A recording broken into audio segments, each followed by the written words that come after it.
Assalamualaikum warahmatullahi wabarakatuh dan salam sejahtera. Adakah anda tahu objektif Pelan Pembangunan Pendidikan Malaysia iaitu PPPM ini ditubuhkan? Tujuan PPPM ini ditubuhkan adalah untuk memahami petasi dan cabaran semasa sistem pendidikan Malaysia dengan memberikan tumpuan terhadap akses kepada pendidikan, meningkatkan standard kualiti, merapatkan jurang pencapaian equity, mengukuhkan perpaduan dalam kalangan murid serta mengoptimumkan kecekapan sistem. Yang kedua, objektif PPPM ini juga adalah untuk mewujudkan visi dan aspirasi yang jelas untuk setiap murid dan sistem pendidikan secara keseluruhan bagi tempoh 13 tahun yang akan datang. Dan akhir sekali, objektif PPPM ini juga adalah untuk menggariskan transformasi sistem pendidikan yang komprehensif merangkumi perubahan penting dalam kementerian, iaitu bertujuan untuk memenuhi permintaan baru dan harapan tinggi masyarakat dan menyokong transformasi perkhidmatan awam.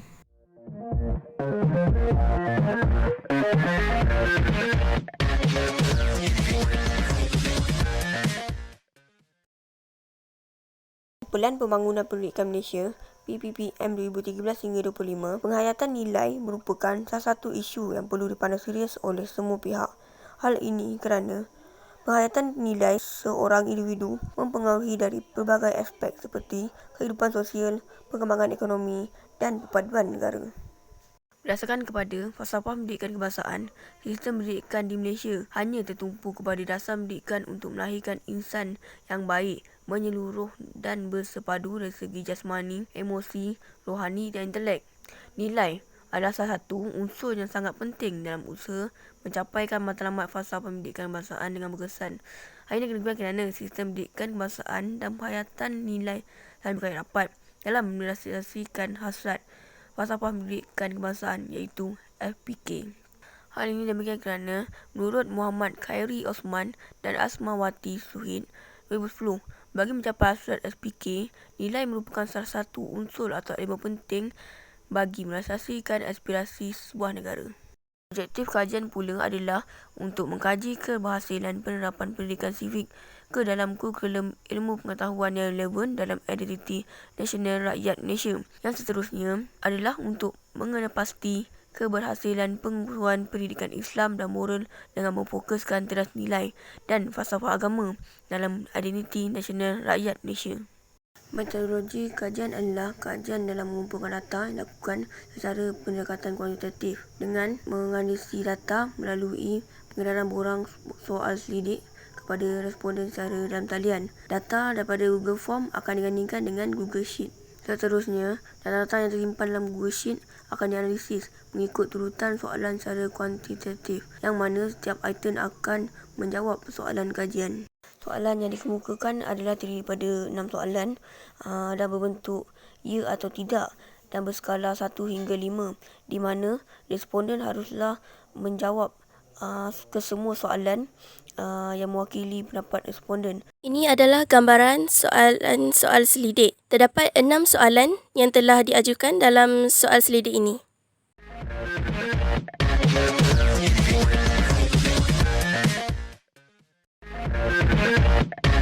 Dapatan kajian.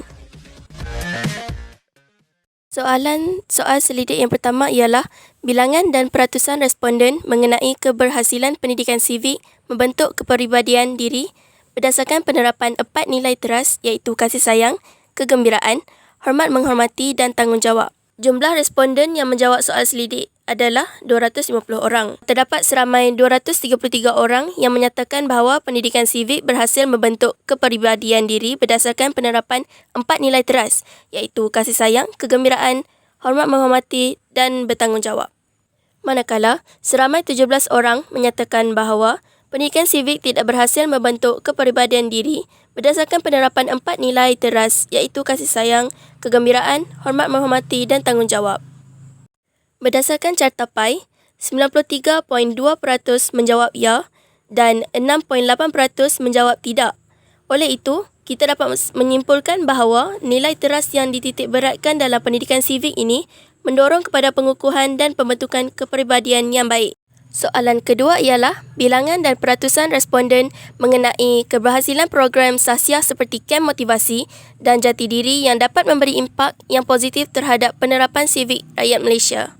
Jumlah responden yang menjawab soalan selidik ini adalah 250 orang. Seramai 227 orang menyatakan bahawa program Sahsiah seperti kem motivasi dan jati diri berhasil memberi impak yang positif terhadap penerapan sivik rakyat Malaysia. Manakala, seramai 23 orang menyatakan bahawa program Sahsiah seperti kem motivasi dan jati diri tidak berhasil memberi impak yang positif terhadap penerapan sivik rakyat Malaysia. Berdasarkan carta PAI, 90.8% menjawab ya dan 9.2% menjawab tidak. Oleh itu, kita dapat menyimpulkan bahawa program Sahsiah seperti kem motivasi dan jati diri dapat memberi impak yang positif terhadap keberhasilan penerapan sivik.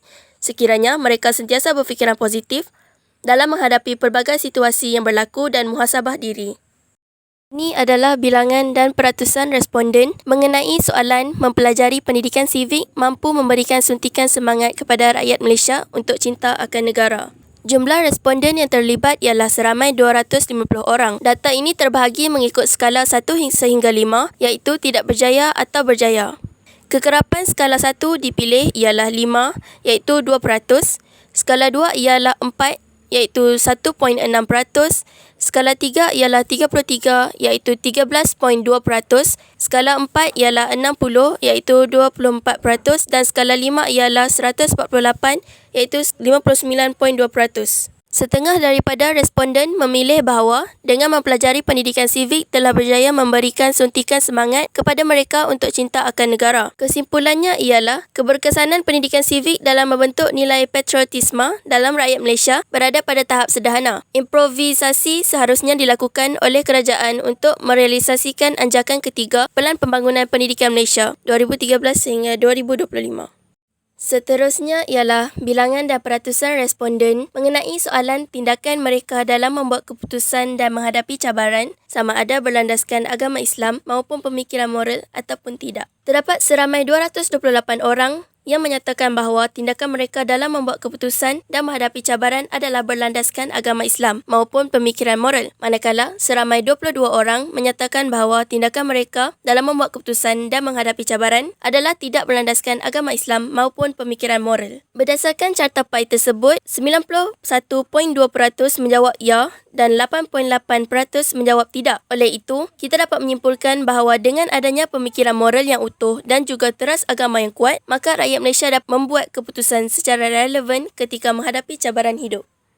Dapatan kajian yang seterusnya ialah bilangan dan peratusan responden mengenai soalan penghayatan nilai-nilai murni mempengaruhi tindakan mereka dalam membuat keputusan dan menghadapi cabaran. Seramai 223 orang menyatakan bahawa mereka menghayati nilai-nilai murni dan menerapkannya dalam kehidupan seharian. Manakala, seramai 27 orang menyatakan bahawa mereka tidak menghayati nilai-nilai murni dan menerapkannya dalam kehidupan seharian. Berdasarkan carta PAI berikut, 89% menjawab ya dan 11% menjawab tidak. Oleh itu, kita dapat menyimpulkan bahawa kekurangan penghayatan nilai-nilai murni akan menyebabkan perilaku yang menjurus ke arah negatif dalam masyarakat akan berleluasa sekiranya tidak dikawal dan dicegah dari peringkat awal.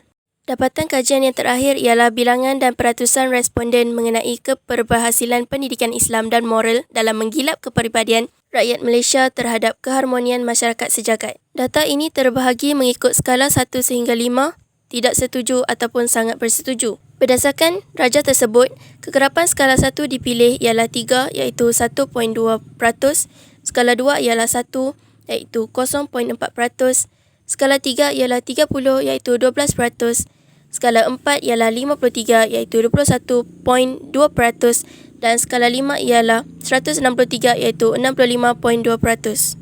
Berdasarkan hasil kajian ini, majoriti daripada responden bersetuju bahawa dengan mempelajari pendidikan Islam dan moral telah berhasil dalam menggilap kepribadian rakyat Malaysia terhadap keharmonian masyarakat sejagat. Kesimpulannya, Malaysia mampu melahirkan warga negara yang berpegang kepada teras keimanan dan ketuhanan. Tahap kepimpinan yang dinamik, memiliki identiti bangsa Malaysia, mempunyai ketahanan diri, berpandangan jauh, citra diri yang tinggi, berdisiplin dan amalan hidup yang cemerlang, kreatif dan inovatif sekiranya usaha penghayatan nilai dalam kalangan rakyat Malaysia dipergiatkan lagi.